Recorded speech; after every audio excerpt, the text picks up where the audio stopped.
묵상이 있는 칼럼. 누군가 널 위해 기도하네. 창세기 18장 32절 말씀. 아브라함이 또 아뢰었다. 주님, 노하지 마시고 제가 한 번만 더 말씀드리게 허락하여 주시기 바랍니다. 거기에서 10명만 찾으시면 어떻게 하시겠습니까? 주께서 대답하셨다. 10명을 보아서라도 내가 그 성을 멸하지 않겠다. 시대가 소환한 사회적 거리두기의 시간 잘 보내고 계십니까? 혹시 다른 사람과의 소통과 교제가 이렇게 중요한 것이었구나 새삼 느끼고 계십니까?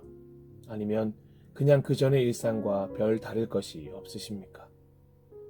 가만히 생각해보면 사회적 거리두기가 시작되기 이전부터 우리들은 이미 사람들과 거리를 두는 것에 익숙해져 있었는지도 모르겠습니다. 누군가와 거리를 둔다는 것은 지금 내 삶을 존중받고 싶다는 시위이며 나에게 집중하고 싶은 마음의 표현일 것입니다. 저는 그것을 이기심이나 개인주의라고 부르고 싶지 않습니다. 소위 자기만 아는 것이라 생각하고 있지도 않습니다. 그런 거리를 두게 된 그들만의 이야기가 있을 것이며 그들 역시 거절과 버려짐의 상처를 다시 겪고 싶지 않아 방어막을 치고 있을 수 있다고 생각이 들었기 때문입니다. 특히 젊은 청년들은 더 그런 거리두기를 하는 자신의 방식을 존중받고 싶어 한다는 것을 알게 되었습니다. 자신의 영역을 인정받고 싶고 침범받는 것을 싫어한다는 것을 알고 나니 존중해 주어야겠다는 생각이 들었습니다. 그리고 그런 청년들을 바라보는 어른들의 시선 역시 바뀌어야 하는 건 아닌지 한번 생각해 보게 됩니다.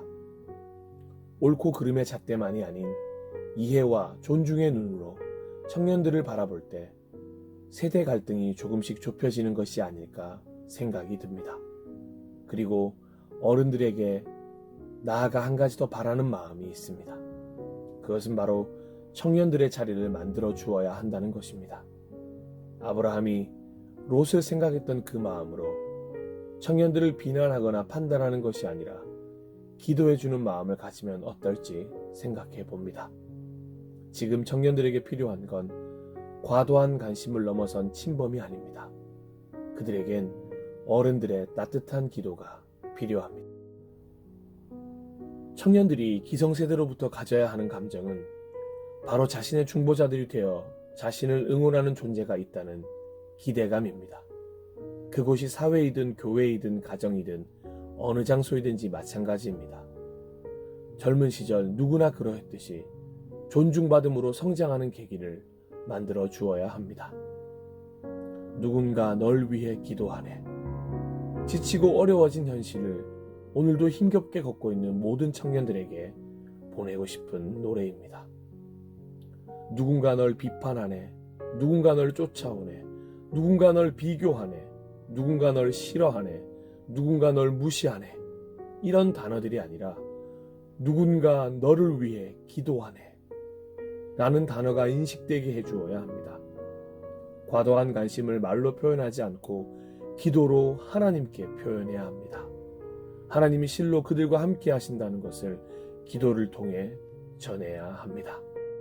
물론 그런 노력이 헛수고일 수도 있습니다. 청년들 버릇만 나쁘게 할 수도 있습니다. 하지만 저는 중보기도의 힘을 믿습니다. 우리의 중보를 통해 무언가 의미 있는 일이 시작될 것입니다. 청년들이 떠나버린 교회에 미래는 없습니다.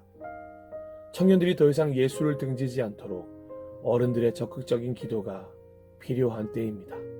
어른들의 중보로 청년들이 다시 하나님께 나아올 수 있는 다리를 만들어 주어야 합니다. 그리고 청년 여러분, 잊지 마십시오. 누군가 지금도 당신을 위한 중보자가 있습니다. 그분이 오늘도 당신을 위해 수많은 결정 앞에서 당신이 가는 길을 존중하고 그 길을 위해 기도하고 있습니다. 사회적 거리두기가 끝이 나고 언젠가 다시 제자리로 돌아올 때 마치 아무런 일도 없다는 듯 자연스럽게 청년들이 복귀할 수 있도록 길을 만들어야 할 때입니다. 사랑하고 존경하는 어른 여러분, 청년을 위해 기도해 주십시오. 축복하는 청년 여러분, 잊지 마십시오. 든든한 중보자가 당신 곁에 있습니다.